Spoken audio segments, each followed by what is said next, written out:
नमस्कार दोस्तों, मेरा नाम है आर्यन और आपका एक बार फिर से स्वागत करता हूं आपके अपने चैनल कहानी अपराध की में। आज हम आपको एक ऐसे ग्रंथ की पूरी कहानी बताने जा रहे हैं जो कि भारत सरकार ने बैन कर रखा है। हाँ, मैं बात कर रहा हूँ नीलावंती ग्रंथ के बारे में। तो क्या है इस ग्रंथ का पूरा सच और क्या है इस ग्रंथ के पीछे की पूरी कहानी, जानेंगे हम इस वीडियो में। बने रहिए वीडियो में अंत तक। दोस्तों, नीलावंती ग्रंथ को भारत सरकार ने बैन कर दिया है क्योंकि इस ग्रंथ को एक श्रापित यक्षिणी के द्वारा लिखा गया है। ऐसा माना जाता है कि जिसने भी लालचवश इस किताब को पढ़ने की कोशिश की उसकी मृत्यु हो गई या फिर वह पागल हो गया। जब बहुत सारे मामले आने लगे तो भारत सरकार ने ग्रंथ को पढ़ने पर पूरी तरह से बैन लगा दिया था। दोस्तों, ये बहुत समय पहले की बात है। उत्तर प्रदेश के एक छोटे से गाँव में एक आदमी था। उसकी एक पत्नी और एक छोटी सी बच्ची थी। जब वह बच्ची 5 वर्ष की हुई तो उसकी माँ की मृत्यु हो गई। इस बच्ची का नाम नीलावंती था। नीलावंती की माँ की मृत्यु के पश्चात नीलावंती के पिता ने उस गांव को छोड़ दिया और नीलावंती को लेकर दूसरे गांव में चले गए। दोस्तों, नीलावंती के पिताजी को आयुर्वेद का अच्छा खासा ज्ञान था। नीलावंती भी अपने पिता से आयुर्वेद का ज्ञान लेती थी। नीलावंती के अंदर एक खासियत थी कि वह पेड़ पौधों, जानवरों, पशु पक्षियों सबकी भाषा समझती थी। यही नहीं, नीलावंती के स्वप्न में शैतान भी आते थे और नीलावंती को जमीन के नीचे गड़े हुए धन दौलत के बारे में जानकारी देते थे। लेकिन नीलावंती के अंदर उसके पिताजी के अच्छे संस्कार थे, इसलिए वह सब कुछ जानते हुए भी धन दौलत जमीन के नीचे से खोद कर नहीं निकालती थी।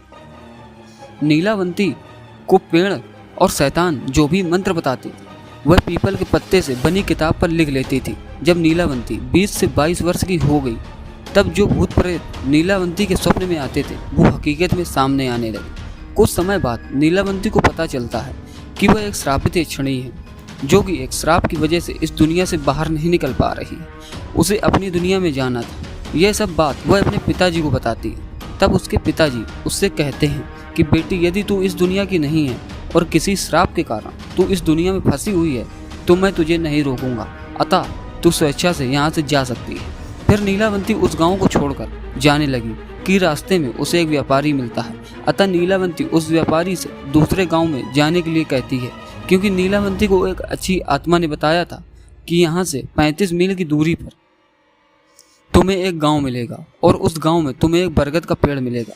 वहीं से तुम्हें अपनी दुनिया में जाने का रास्ता मिलेगा। इसके अलावा तुम्हें अपने रक्त के साथ साथ पशु पक्षियों की भी बलि देनी होगी।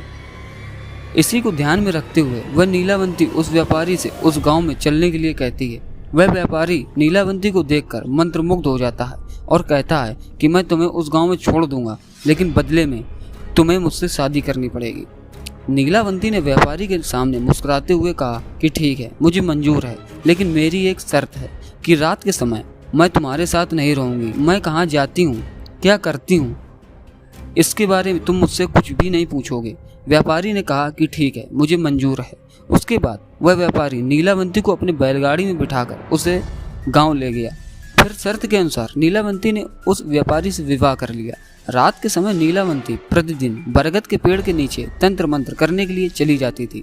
वहाँ पर वो अपना रक्त और पशु पक्षियों की बलि भी चढ़ाती थी। एक दिन रात के समय जब नीलावंती तंत्र मंत्र उस बरगद के पेड़ के नीचे कर रही थी, उसी समय उस गांव के कुछ लोग नीलावंती को पशु पक्षियों की बलि देते हुए देख लेते हैं और उस व्यापारी को जाकर सारी घटना की जानकारी देते हैं। जब अगली रात को नीलावंती अपने समय के अनुसार रात में तंत्र साधना के लिए निकलती है तो उसके पीछे पीछे वह व्यापारी भी चला जाता है और नीलावंती को तंत्र साधना करते हुए देख लेता है। अगले दिन नीलावंती के स्वप्न में शैतान आ जाता है और उससे बताता है कि नीलावंती, कल जब तुम तंत्र साधना के लिए बरगद के पेड़ के नीचे जाओगी, उसी समय बरगद के पेड़ के बगल से जो नदी बहती है उस नदी में तुम्हें एक लाश बहती हुई दिखाई देगी। उस लाश के गले में एक ताबीज होगा, तुम्हें उसे खोल लेना है। गले से ताबीज को निकालने के बाद उसी नदी में तुम्हें एक नाव पर सवार आदमी मिलेगा। तुम्हें इस ताबीज को उस आदमी को दे देना है। वह तुम्हें दूसरी दुनिया के दरवाजे तक पहुंचाने में तुम्हारी मदद करेगा। उस शैतान ने नीलावंती से यह भी कहा कि तुम्हें अपनी दुनिया में वापस लौटने का सिर्फ यही एक आखिरी चांस मिलेगा, दोबारा चांस तुम्हें नहीं मिलेगा। अगले दिन नीलावंती बहुत खुश हुई और रात के समय बरगद के पेड़ के नीचे चली गई। वह तंत्र साधना करके अपनी रक्त की तथा पशु पक्षी की बलि दे ही रही थी कि उसके नदी के किनारे एक लाश बहती हुई दिखाई देती है। नीलावंती उस लाश के पास जाती है और उसके गले में बंधे हुए ताबीज को निकालने की कोशिश करती है। उसी समय वहाँ पर वह व्यापारी भी आ गया जो अपने असली शैतानी रूप में आ गया था। वह ताबीज की पहली गांठ खोल पाई थी, दूसरा खोलने ही वाली थी कि गांव वाले वहां आ गए और नीलावंती को नर बच्ची समझकर कहने लगे कि ये दोनों शैतान हैं, ये दोनों तो सभी गांव वालों को मार डालेंगे, अतः इन दोनों को मार डालो। सभी गांव वालों ने अपने अपने हथियार लेकर दोनों को दौड़ा लिया। नीलावंती तो बच गई, लेकिन गांव वालों ने उस राक्षस को मार गिराया। राक्षस होने की वजह से वह दोबारा जीवित हो उठा और नीलावंती के पास आकर बोला कि तुम मुझे ये किताब दे दो जिसमें तुमने मंत्रों को लिखा है और मुझे कुछ नहीं चाहिए। तब नीलावंती ने सोचा कि यदि यह किताब इस शैतान को मिल गई तो यह दुनिया के लिए अनर्थ साबित हो सकता है। अतः नीलावंती ने उस किताब को श्रापित करते हुए कहा कि जिसने लालच में आकर इस किताब को पूरा पढ़ लिया उसकी तुरंत मृत्यु हो जाएगी, और जिसने इस किताब को आधा पढ़कर बीच में ही छोड़ दिया वह पागल हो जाएगा। यह कहकर नीलावंती उस किताब को लेकर भाग गई। उसके बाद नीलावंती का आज तक पता नहीं चला कि वह कहाँ गई। कुछ समय पश्चात वह किताब एक साधु को मिलती है। उस साधु के मन में किसी भी तरह का कोई लालच नहीं था, चूँकि वह किताब दूसरे भाषा में लिखी गई थी। अतः उस साधु ने उसे सरलतम रूप से अनुवाद करके लिखा ताकि सबको समझ में आ जाए। तो ये थी कहानी नीलावंती ग्रंथ की। तो ऐसे ही मिस्टीरियस और क्राइम हॉरर वीडियो देखने के लिए आप हमारे चैनल को सब्सक्राइब जरूर कर लें। मिलते हैं नेक्स्ट वीडियो में ऐसे ही कोई मिस्टीरियस या क्राइम हॉरर वीडियो के साथ। तब तक के लिए आप सबका धन्यवाद।